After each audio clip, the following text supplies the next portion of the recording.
बिस्मिल्लाहिर्रहमानिर्रहीम। अस्सलाम वालेकुम नाज़रीन, आप यूट्यूब चैनल देख रहे हैं।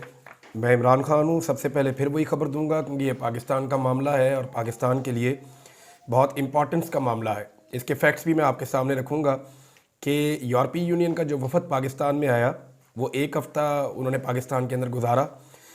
जो चीज़ें वो पाकिस्तान को कह कर गए हैं और जो एक्चुअल सिचुएशन है दोनों मैं आपके सामने रख देता हूँ। एक तो उन्होंने ज़ोर दिया है पाकिस्तान की गवर्नमेंट के ऊपर कि पाकिस्तान दोबारा दरख्वास्त देगा ये 2025 के मिड में, क्योंकि आपको पता है कि वो पॉलिसीज़ जो है वो चेंज होती रहती हैं। तो जो GSP रेगुलेशन के तहत पाकिस्तान अपनी दरख्वास्त देगा 2025 के मिड में। अब वो दरख्वास्त मंजूर तभी होगी जब पाकिस्तान के अंदर मामलात उन मुआहदों के मुताबिक होंगे, जो मुआहदे या जो ट्रीटीज़ पाकिस्तान ने साइन की हुई हैं या वो कन्वेंशंस जिनके ऊपर अमल दरामद करना था पाकिस्तान को, अगर पाकिस्तान ने किया होगा।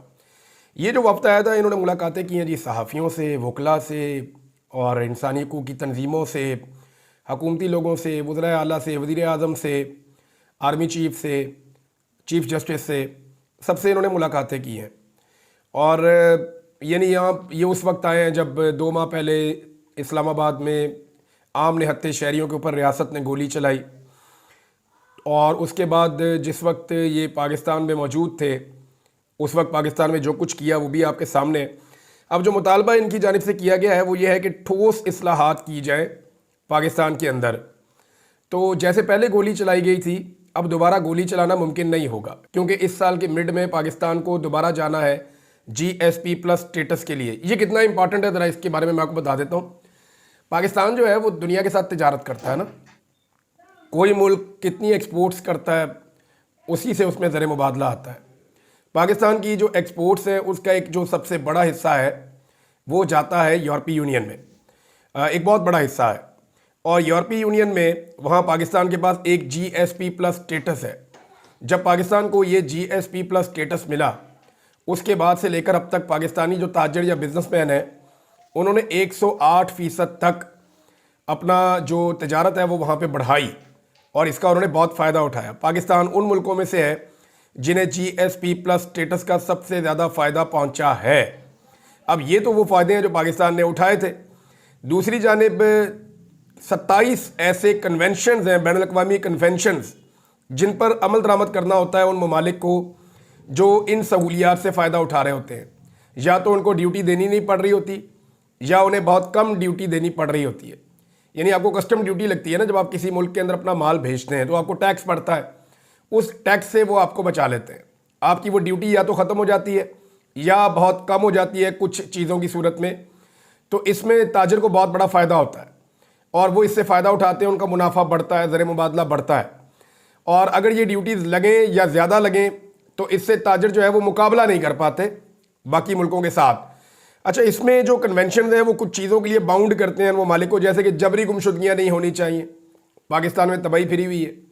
जिस वक्त वो वफ़द पाकिस्तान में था उस वक्त बलूचिस्तान के अंदर जबरी तौर पे लापता किए जाने वाले इंसानों की वापसी के लिए आवाज़ उठाई जा रही थी। मारिंग बलूच और उनके लोग सरापा एहतजाज थे। उस वक्त पाकिस्तान में लगातार लोगों को जबरी तौर पे लापता किया जा रहा था। जबरी शादियों के मामले पे ये लोग आवाज़ उठाते हैं, कन्वेंशन हैं। तब्दीली मज़हब ज़बरदस्ती तब्दील ना करवाया जाए। आज़ादी इज़हार राय, आज़ादी इज़हार राय के ऊपर काला कानून उस वक्त हुकूमत लेकर आई जिस वक्त ये वफ़द पाकिस्तान में मौजूद था और उस वक्त पाकिस्तान के अंदर सहाफ़ती तंजीमें और आम शहरी वो एहतजाज कर रहे थे। मीडिया की आज़ादी, तो मीडिया की जो आज़ादी है वो उन्हें मीडिया मालिकान और मीडिया के जो लोग मिले हैं, जो सहाफ़ी मिले, उन्होंने उनको बताया कि हमारी कितनी आज़ादी है इस मुल्क में।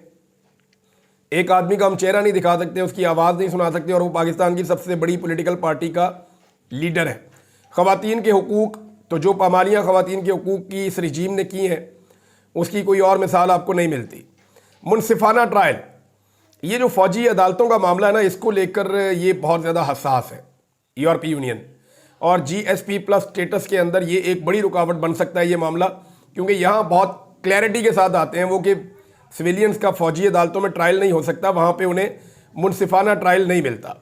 शहरी आज़ादी की बात करते हैं तो शहरियों को तो निकलने नहीं देते, जब वो निकलते हैं कंटेनर खड़े कर देते हैं, डंडे मारते हैं, तशद्दुद करते हैं, हज़ारों की तादाद में लोगों को गिरफ्तार करके बंद कर दिया जाता है। तो कोई सियासी और शहरी आज़ादियाँ नहीं हैं। ये सारी चीज़ें पाकिस्तान ने करनी है। 2025 के मिड में पाकिस्तान नए GSP रेगुलेशन के तहत दरख्वास्त देगा और पाकिस्तान ने अब तक जो यूरोपीय यूनियन की रिपोर्ट है उसके मुताबिक इस स्टेटस से सबसे ज़्यादा फ़ायदा उठाया है। अब पाकिस्तान अगर आइंदा फ़ायदा उठाना चाहता है तो पाकिस्तान को अब दोबारा गोली नहीं चलानी होगी। यानी अब अगर पाकिस्तान तहरीक इंसाफ एहतजाज करती है तो जैसे पहले शहरियों को गोलियां मारी गई, अब दोबारा उस तरह गोलियां नहीं मारी जा सकती। और अब अगर दोबारा इस तरह के मनाज़र आते हैं तो ये यूरोपीय यूनियन के लिए एक बेहतरीन केस बन जाएगा कि वो पाकिस्तान से GSP प्लस स्टेटस जो है वो वापस ले ले। मेरे ख्याल में पाकिस्तान का नुकसान नहीं करना चाहिए, पाकिस्तान की एस्टेब्लिशमेंट को और हुकूमत को, और उन्हें बाज रहना चाहिए ऐसे हर हथकंडे से जिससे पाकिस्तान का नुकसान हो या पाकिस्तान के ताजरों का या बिजनेस कम्युनिटी का नुकसान हो। इससे पाकिस्तान में ज़र मुबादला के ज़खायर भी कम होंगे, बाहर से पैसा आना भी बंद होगा। दूसरी इंपॉर्टेंट चीज़ ये है कि सहाफ़ियों ने पूरे मुल्क के अंदर एहतजाज किया। नाज़रीन, ये बहुत बड़े पैमाने पर एहतजाज हुआ है। इसमें सहाफ़ियों ने तकारीर की है, हुकूमत पर तनकीद की है, अपनी खुलकर उन्होंने भड़ास निकाली है। लेकिन मेरा सवाल यह है कि फ़ायदा क्या हुआ। अभी रात के वक्त आप मेरा वीलॉग सुन रहे हैं तो तमाम TV चैनल के ऊपर हुकूमत की खबरें भी चल रही हैं। सुबह के अखबारात में सहाफ़ियों का जो एहतजाज है वो छोटा मोटा कहीं पे छपा हुआ होगा और बाकी सारी खबरें जो हैं वो हुकूमत की होंगी। तो इससे फ़र्क क्या पड़ा? हुकूमत को तो कोई फ़र्क नहीं पड़ा। आप दिन को निकले, आपने अपने गले बैठा लिए, आप चीखें मारते रहे, आप भाग दौड़ करते रहे, इससे फ़र्क नहीं पड़ा। याद रखें, सियासी जमातों की कुव्वत सड़कों के ऊपर होती है क्योंकि उनके साथ लाखों लोग होते हैं और उनका इम्पैक्ट बहुत ज़्यादा हो जाता है। सहाफ़ियों की कुव्वत उनके कलम में होती है। मैं कल भी ये बात बता रहा था, आज फिर ये बात कर रहा हूँ कि हमारी ताकत हमारे कलम में है, हमारी ताकत हमारे कैमरा में है, हमारी ताकत हमारी स्क्रीन्स के ऊपर है, हमारी ताकत हमारी आवाज़ है जो बहुत तवाना आवाज़ है। तो सहाफ़ियों को चाहिए, मैं सिंपल फार्मूला दे रहा हूँ और एक हफ़्ते की गारंटी भी दे रहा हूँ कि सिर्फ एक हफ़्ते तक हुकूमत के तमाम लोगों का तमाम तकरीबात का बाइकआउट कर दें। अखबारात के अंदर चाहे जगह खाली छोड़ दें हुकूमत की, लेकिन हुकूमत की खबर किसी अखबार के अंदर ना छपे, किसी हुकूमती फ़र्द की शक्ल जो है वो किसी अखबार के अंदर ना दिखाई जाए। TV चैनल के ऊपर इनका और इनकी खबरों का मुकम्मल बाइकआउट किया जाए। TV चैनल्स के जो सोशल मीडियाज़ हैं या बाकी जितने भी लोग हैं, जैसे हम लोग करते हैं सोशल मीडिया पे काम आजकल, क्योंकि TV तो नौकरी दे नहीं पा रहा, पाकिस्तान का रजीम इसकी इजाज़त नहीं देता उन्हें, तो तमाम लोग अगर बाइकआउट कर दें हुकूमत की खबरों का, उनके बयानात का, तो एक हफ्ते के अंदर ये ज़मीन पे उतरेंगे और ये वापस लेंगे ये कानून। अब इसके अंदर पाकिस्तान पीपल्स पार्टी और नून लीग के लोग जो हैं वो ऑफ द रिकॉर्ड सहाफ़ियों से रब्ते कर रहे हैं और वो उन्हें ये कहते हैं कि देखें, हम इसके अंदर शामिल नहीं हैं, ये कानून हमारा लाया हुआ नहीं है, ना हम इसके हमायती हैं, हमें इसकी मजबूरन हमायत करनी पड़ रही है। हम इस कानून के अंदर एक कॉमा या एक फुल स्टॉप भी तब्दील करने की सलाहियत नहीं रखते। ये बात नजम सेठी साहब ने भी कही है, बड़ी उन्होंने क्लियरली कही कि वुज़रा खुद बता रहे हैं, हुकूमती लोग खुद बता रहे हैं कि जनाब हमारा तो इस कानून में नहीं है, ये तो हमारे हवाले किया गया और ज़बरदस्ती हमसे पास करवाया गया। तो एक्चुअली ये एस्टेब्लिशमेंट का लाया गया एक कानून है। एस्टेब्लिशमेंट ने कानून का एक नया डंडा बनाया है। आज वो उस डंडे से पाकिस्तान तहरीक इंसाफ को मारेंगे और इख्तलाफी आवाज़ों को दबाएंगे। कल वो इस डंडे से बाकी सियासी जमातों को मारेंगे और इख्तलाफी आवाज़ों को दबाएंगे। तो ये सियासतदानों के सोचने का काम है कि वो क्यों आला कार बन जाते हैं और क्यों सहूलतकारी करते हैं एस्टेब्लिशमेंट की इस तरह के काले कवानीन पास करवाने के लिए। तो सहाफ़ियों के लिए मेरी दोबारा गुजारिश ये है कि तरीक़ाकार एक ही है और वो आसान तरीक़ाकार है कि आप बाइकआउट करें, ज़बरदस्त तरीके का बाइकआउट करें, ज़ीरो कर दें इनकी कवरेज। मैं गारंटी करता हूं कि एक हफ्ते के अंदर ये घुटनों पे आ जाएंगे और ये कानून वापस लेंगे। और जो पाकिस्तान के सहाफ़ियों की और मीडिया की इज्जत अवाम की नज़रों में चली गई है ना, बड़े लंबे अरसे से अवाम की नज़रों में तो गिर गया पाकिस्तान का मीडिया, जो पाकिस्तान के मीडिया ने कंप्रोमाइज़ किए हैं। तो आपकी खामोशी से तो कोई नहीं आपको मार सकता, कुट सकता, ज़बरदस्ती आगे खबरें तो नहीं लिख सकता कोई। जो आपके साथ ज़बरदस्ती करे उसे क्या आगे खुद ही भाई खबर लिख लो, खुद ही छाप दो, प्रेस में भी खुद ही काम करो। तो ये काम हम ही कर सकते हैं, हमारा काम है, हम ही को आता है।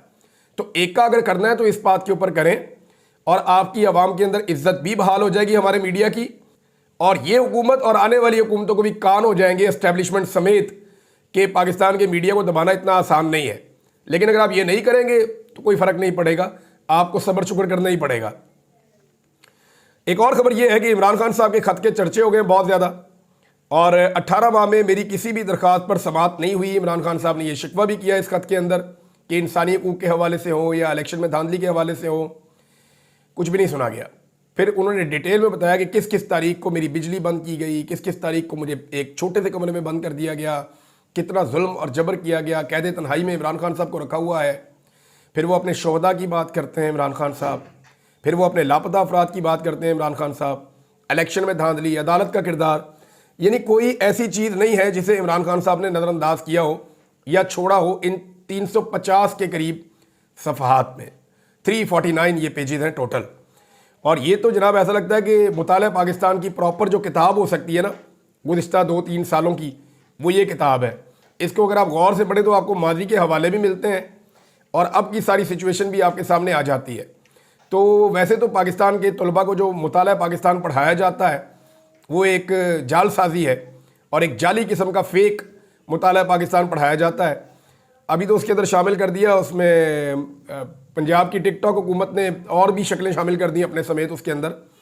तो ये भी बड़ी ज़्यादती है। वहाँ पे तो मारंग बलोच को शामिल करना चाहिए, वहाँ पे तो आसमा जहांगीर को शामिल करना चाहिए। अगर ख़वातीन की स्ट्रगल के ऊपर आप बात ही कर रहे हैं तो उसके अंदर आप नाहिद खान को शामिल करें, जिन लोगों ने वाकई में स्ट्रगल की है, सियासत के लिए कुर्बानियाँ दी हैं।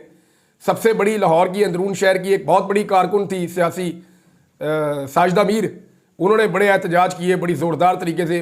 ऐसे लोग जिन्होंने वाकई में किरदार अदा किया। अभी हाल ही में अगर मैं पॉलिटिक्स की बात करूं तो और बहुत सारी ख़वातीन हैं जिनका बड़ा रोल है। बहरहाल इमरान खान साहब के ख़त के बाद एक ख़त और आ गया है, और ये जो ख़त आया है ये जनाब सुप्रीम कोर्ट ऑफ पाकिस्तान को पहुंचा, चीफ जस्टिस को। और ये ख़त लिखा है चंद जजेस ने इस्लामाबाद हाई कोर्ट से। और अदलिया में ये अब रिपोर्ट मैं कर रहा हूँ, ये साकिब बशीर साहब ने भी रिपोर्ट किया है, फैज़ान शेख साहब ने भी किया, कुछ और दोस्त हैं उन्होंने भी किया। तो लिखते हैं जी कि ब्रेकिंग न्यूज़ है, अदलिया में एक और बहरान जन्म लेने लगा। इस्लामाबाद हाई कोर्ट के जस्टिस मोहसिन समेत मुख्तलिफ जजेस का एक और गैर मामूली ख़त सामने आ गया। दूसरी हाई कोर्ट से जज ना लाया जाए, ना chief justice Islamabad high court उसे बनाया जाए। हाई कोर्ट के 3 सीनियर जजेस में से ही चीफ जस्टिस तैनात किया जाए। ये है जनाब ख़त का मतन। यानी मैं आपको बता रहा हूँ ना पिछले चंद दिनों से कि एक प्लान ये बनाया गया है कि बाहर से एक जज लाया जाएगा। ज़्यादातर जो नून लीग के लोग नाम ले रहे हैं वो जस्टिस डोगर हैं एक लाहौर से, जिनको लाने की तैयारी है बकौल उनके। लेकिन ये कहा जा रहा है कि एक जज बाहर से लाया जाएगा इस्लामाबाद हाई कोर्ट के अंदर, और हुकूमत ने इसकी प्लानिंग कर रखी है। इवन जो हुकूमती जजेज़ हैं, जो उनके हमायती जजेज़ हैं, उन्होंने भी ये प्लानिंग कर रखी है। और उस जज को पहले डेपुटेशन पे लाया जाएगा इस्लामाबाद हाई कोर्ट में, और फिर इस्लामाबाद हाई कोर्ट में उस जज को chief justice Islamabad high court बना दिया जाएगा, ताकि इस्लामाबाद हाई कोर्ट के ऊपर जो एस्टेब्लिशमेंट का और हुकूमत का कंट्रोल है वो किसी सूरत भी ख़त्म ना हो। तो ये मामला बिल्कुल क्लियर हो गया कि एक ख़त और आ गया है, और यहाँ पे एक नया बहरान जो है वो भी शुरू हो गया है। एक और ख़बर है, और वो ख़बर है फ़ौजी अदालतों में सिविलियन ट्रायल के हवाले से। इसमें एक चीज़ मैं आपको बड़ी क्लियर कर दूँ, अदालत के अंदर रोज़ाना रिमार्क्स आते हैं, रोज़ाना बहुत सारी चीज़ें होती हैं, लेकिन क्लैरिटी आप इस चीज़ में रखें कि अगर पाकिस्तान की जो मौजूदा रजीम है, इसे जो बाइडन ने जिस तरह सपोर्ट किया था, जो बाइडन के दौर में जैसी इनको सपोर्ट मिली थी मगरिब से या अमेरिका से, अगर वैसी सपोर्ट इन्हें डोनाल्ड ट्रंप के दौर में मिल जाती है तो फिर आप ये मेरी बात लिख कर रख लें कि फ़ौजी अदालतों की सज़ाएँ कभी भी कलअदम करार नहीं दी जाएंगी, और सिविलियंस का फ़ौजी अदालतों में ट्रायल जायज़ करार दे दिया जाएगा आइनी बेंच की जानिब से। लेकिन अगर डोनाल्ड ट्रंप की जानिब से वो सपोर्ट ना मुयस्सर आई जो बाइडन के दौर में मुयस्सर थी, तो फिर आइनी बेंच का फैसला मुख्तलिफ होगा, और वो इस तरह मुख्तलिफ हो सकता है कि कम से कम सिविलियंस का फ़ौजी अदालतों में ट्रायल जो है वो उसमें जस्टिफाई नहीं होगा। हुकूमत की जानिब से नाज़रीन बार बार मुज़ाकरात की पेशकश की जा रही है, बार बार दावत दी जा रही है। वज़ीर आज़म ने दोबारा मुज़ाकरात की दावत दी है। ये चीज़ें जो है वो इस बात की तरफ इशारा करती हैं, राना सनाउल्लाह साहब ने भी कहा, इरफान सिद्दीकी भी कह रहे हैं, बाकी लोग भी कह रहे हैं, वो इसलिए बार बार ये कहते हैं कि मुज़ाकरात करें कि वो अपनी फेस सेविंग चाह रहे हैं। और इससे ये साबित होता है कि पाकिस्तान तहरीक इंसाफ को नहीं, मुज़ाकरात की जो असल ज़रूरत है वो ज़रूरत है जनाब हुकूमत को, और हुकूमत जो है वो फंसी हुई है, उन्हें पाकिस्तान तहरीक इंसाफ के साथ मुज़ाकरात करने हैं। दूसरी जानिब इमरान खान जो है वो उनकी सख्त तरीन हदायत हैं, लेकिन उसके बावजूद उनकी पार्टी की क़यादत ने अभी तक जो 26 नवंबर वाला मामला है उसके केसेस को संजीदगी से नहीं लिया। देखें, मुज़ाकरात जब शुरू किए हुकूमत ने तो उससे पहले यही हुआ था ना, इस्लामाबाद का कत्लेआम हुआ था, تو اس کے بعد مذاکرات چلنا شروع ہو گئے، تو اسلام آباد کے قتل عام سے توجہ پاکستان تحریک انصاف کی لیڈرشپ کی ہٹ گئی۔ اب مذاکرات تو ختم ہو گئے ہیں، لیکن ہم یہ دیکھ رہے ہیں کہ جو اسلام آباد کا قتل عام ہے اس معاملے پہ پاکستان تحریک انصاف کی لیڈرشپ ذمہ داری کا مظاہرہ نہیں کر رہی، اور اس معاملے کو اس طرح نہیں اٹھا رہی جس لیول پہ اور جس طرح ان کو اٹھانا چاہیے تھا۔ پاکستان تحریک انصاف کا ایک اور موقف آیا ہے، اور یہ عمر ایوب صاحب نے اس کے بارے میں ایک سٹیٹمنٹ دیا ہے۔ ان کا یہ کہنا ہے کہ وزیر اعظم پرچی آنے پر مذاکرات کے لیے تیار ہو جاتے ہیں، یعنی وزیر اعظم کو پرچی آتی ہے اور پرچی پڑھنے کے بعد جو ہے وہ مذاکرات کے لیے تیار ہو جاتے ہیں، اور وزیر اعظم کی حیثیت پالیشیا یا اردلی سے زیادہ نہیں ہے، ان کے پاس کوئی اختیار نہیں، وزیر اعظم پرچی آنے پر مذاکرات کے لیے تیار ہو جاتے ہیں۔ پی ٹی آئی عوام کے ووٹ سے اقتدار میں آئی، موجودہ حکومت کی پالیسیوں کے باعث مہنگائی میں اضافہ ہوا، پیپلز پارٹی سندھ کے لوگوں کا سودا کر کے پانی کی تقسیم کرنے پر راضی ہو جائے گی۔ سب کے اوپر تنقید کی ہے، پاکستان پیپلز پارٹی نے تو کمال ہی کر دیا۔ ایک طرف وہ جمہوریت کے چیمپئن ہیں، ایک طرف وہ آزادی اظہار رائے کے لیے آواز اٹھاتے ہیں، اور دوسری طرف انہوں نے پاکستان کے اندر آزادی اظہار رائے کو مکمل طور پہ کچل کے رکھ دیا ہے۔ یہی قانون جب بلاول کے خلاف استعمال ہوگا نا، اور یہی ڈنڈا جب چلے گا پاکستان پیپلز پارٹی اور پی ایم ایل این اور ایم کیو ایم کے خلاف، تو پھر آپ دیکھیے گا کہ ان لوگوں کی چیخیں آسمانوں تک جائیں گی اور آپ انہیں سنیں گے۔ ناظرین، امریکی سرمایہ کار کے حوالے سے وہ آیا اور چلا گیا، لیکن اس کے آنے اور جانے کے بیچ میں اس نے کیا کیا؟ اس نے کچھ سیاسی نوعیت کی ملاقاتیں کی، اور سیاسی نوعیت کی پریس کانفرنس کی، سیاسی نوعیت کے ٹاک شوز کیے، اور پھر واپس چلا گیا۔ کیا سیاسی کام کرتے ہیں کاروباری لوگ؟ یا کاروباری لوگ ایسے ہوتے ہیں؟ کاروباری آدمی جس نے 100 ارب ڈالر لگانا ہے یا اربوں ڈالر لگانے ہیں پاکستان میں، وہ بندے کے پاس اتنا ٹائم ہے کہ وہ اپنے کاروباری معاملات کو نہ دیکھے اور سیاسی معاملات کو دیکھے؟ یہ تو ہو ہی نہیں سکتا، ممکن ہی نہیں ہے۔ اور اس بندے کے بارے میں جو امریکہ سے خبریں دے رہے ہیں، امریکہ میں موجود پاکستانی صحافی، وہ حیران کر دینے والی ہیں۔ آپ اٹھا کر احمد نورانی صاحب کی سٹوری دیکھ لیں، آپ معید پیرزادہ صاحب کی سٹوری اٹھا کر دیکھ لیں، وجاد سعید صاحب کی سٹوری اٹھا کر دیکھ لیں، احمد وڑائچ صاحب نے جو اس کے اوپر سٹوری کی ہے وہ اٹھا کر دیکھ لیں، اور جو باقی صحافی ہیں جو اس کے اوپر کام کر رہے ہیں۔ میں نے خود اس کے اوپر کچھ سٹوری کی تھی، تو یہ چیزیں دیکھنے کے بعد آپ کو سمجھ آ جائے گی کہ ایکچولی معاملہ جو ہے وہ سرمایہ کاری کا تو لگتا نہیں ہے، معاملہ جو ہے وہ کچھ سفارت کاری کا لگتا ہے، اور کچھ سیاسی نوعیت کا معاملہ ہے، اور اس کے اندر فیوچر کے اندر مجھے لگتا ہے نکلے گا کچھ اور ہی۔ اب انویسٹمنٹ پاکستان میں آئی ہے یا نہیں آئی، ان کا دورہ مکمل ہو گیا، اور انہوں نے انویسٹمنٹ کے حوالے سے کتنی میٹنگز، بریفنگز اور دورے کیے، یہ چیزیں اگر گورنمنٹ شیئر کر دے تو ان کی بڑی مہربانی ہوگی۔ ناظرین، پاکستان تحریک انصاف کی جو مالی حالت ہے وہ اس وقت بہتر نہیں ہے۔ اس حوالے سے جنید اکبر صاحب نے اپیل کی ہے عوام سے فنڈنگ کے لیے، کیونکہ 8 فروری اب قریب آتا چلا جا رہا ہے، پیچھے 7 دن 8 دن رہ گئے ہیں، ایک ہفتے کے بعد 8 فروری آ جائے گا، یوم سیاہ پاکستان تحریک انصاف نے منانا ہے۔ تو جنید اکبر نے اپیل کی ہے کہ ہم کسی گورنمنٹ سے، کسی جگہ سے کوئی مدد نہیں لیں گے، ہم اپنے بلبوتے پہ یہ کریں گے۔ عوام سے انہوں نے فنڈنگ کے لیے اپیل کی ہے۔ پاکستان تحریک انصاف کو ویسے فنڈنگ ہو جاتی ہے، اور پاکستان تحریک انصاف کی مالی حالت ویسے اچھی نہیں ہے۔ ان کا جو اسلام آباد میں سیکریٹریٹ ہے، وہاں پہ بھی ملازمین کو تنخواہیں نہیں دی جا رہی تھیں۔ کئی اور جگہوں پہ پاکستان تحریک انصاف شدید مالی بحران کا شکار ہے۔ ٹارگٹ ہی اتنا کیا ایک پولیٹیکل پارٹی کو، ہر طرف سے پارٹی کو دبا لیا، ہر طرح کی فنڈنگ بند کر دی، ہر طرح کے ان کے اکاؤنٹ بھی بیچاروں کے گئے، عمران خان صاحب کو اٹھا کے جیل میں ڈال دیا، نہ ان کا چہرہ دکھاتے ہیں، نہ ان کی آواز سناتے ہیں، ان کی وائف کو بھی اٹھا کے جیل میں ڈال دیا، ہزاروں کی تعداد میں کارکن بار بار جیلوں میں ڈال دیتے ہیں۔ تو جو ظلم اور فسطائیت ایک جماعت کے خلاف کیا گیا ہے، جماعت عملی طور پہ ختم ہو جانی چاہیے تھی، لیکن جماعت پہلے سے زیادہ مضبوط اور بڑی ہو گئی ہے۔ فنڈنگ کا مسئلہ ہے پاکستان تحریک انصاف کو، جنید اکبر صاحب نے اپیل کی ہے، دیکھتے ہیں ان کو کیسے فنڈنگ ہوتی ہے اور کیا پاکستان تحریک انصاف یہاں فنڈنگ کرتی ہے۔ صدام ترین صاحب نے بلوچستان میں ایک بڑی سیاسی ریلی نکالی ہرنائی میں، اور ایک بڑا جلسہ کیا ہے۔ صدام ترین جو ہے وہ ایک دلیر پاکستان تحریک انصاف کا کارکن ثابت ہوا، اور اس نے ہر موقع پر آگے فرنٹ فٹ پہ آ کے احتجاج کیا، اور ہر احتجاج کے اندر وہ نظر بھی آیا، اور یہ یعنی بلوچستان کے اندر سے ایک بڑی توانا آواز ہے۔ سالار کاکڑ ہو گئے، اور یہ سارے لوگ، شروع ہو جاتا ہے معاملہ جرت کا قاسم سوری سے، انہوں نے جو معاملہ شروع کیا، پھر آپ دیکھیں اس کے بعد بلوچستان کے اندر پاکستان تحریک انصاف نے کیسی زبردست جڑیں پکڑی ہیں۔ سالار کاکڑ ہے، عادل بزئی نے دیکھیں کس حد تک برداشت کیا ہے، صدام ترین کو آپ دیکھ سکتے ہیں، اس کے علاوہ آپ ایاز کھیتران ہیں، اور بہت سارے اور لوگ ہیں، میں سب کے نام نہیں لے پاؤں گا، لیکن بلوچستان نے بڑی زبردست نوجوان لیڈرشپ پیدا کی ہے، اور وہ جمہوری انداز میں اپنا حق ابھی مانگ رہے ہیں۔ تو ہرنائی کے اندر جو ہے وہ احتجاج ہوا، حالانکہ سارے رستے انہوں نے بند کیے، بڑی رکاوٹیں لگائی، سب کچھ کر کے دیکھ لیا، لیکن اس کے باوجود بڑا کامیاب احتجاج ہوا ہے۔ ناظرین، ایک شکوہ کیا میڈیا سے मुजम्मल असलम साहब ने, खैबर पख्तूनख्वा हुकूमत का हिस्सा है, उनका शिकवा मैं पढ़ के सुना देता हूँ ताकि कम से कम हमारे से तो शिकवा ना रहे ना उनका। वो ये कहते हैं कि कुछ पंजाब के लोगों से बात हुई तो पता चला कि मॉडल रेडी की 1,50,000 रुपये कीमत रखी गई है और माहाना किराया अलग है, और पुरानी रेडी और सामान जब्त कर लिया गया है। गरीब झोली उठा उठा कर बद्दुआएं दे रहे हैं। समझ से बाहर है मीडिया और बाकी सियासतदान बशमूल पंजाब PTI इन ज़्यादतियों के खिलाफ आवाज़ क्यों नहीं उठाते। नाज़रीन, ये हमने सुना दिया आपको वो क्या शिकवा कर रहे थे। बहरहाल इस वीलॉग में अब तक के लिए इतना ही। अपना ख्याल रखिएगा, अपने इस चैनल का भी। अल्लाह हाफ़िज़।